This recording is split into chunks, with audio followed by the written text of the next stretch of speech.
Handa na rin ang Manila North Cemetery para sa paggunita ng undas. Alamin natin ito sa ulat ni Bernard Tan. Handang-handa na ang Manila North Cemetery sa pagdagsa ng tao sa darating na araw ng mga patay.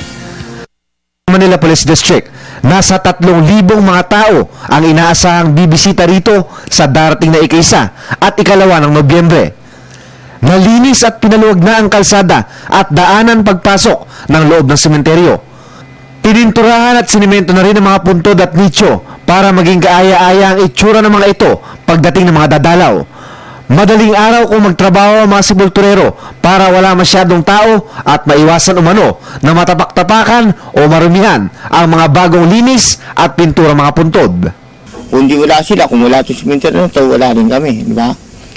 Nakapwesto na rin ang mga tindahan at kainan sa loob at paligid ng sementeryo.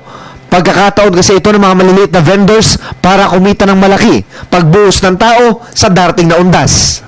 4,000 po. 3,000. Ayos na yun. Opo. Ayos na po. Excited na rin sa darating na undas ang ilang mga naninirahan sa loob ng Manila North Cemetery, gaya na lang ni Eunice at Richie.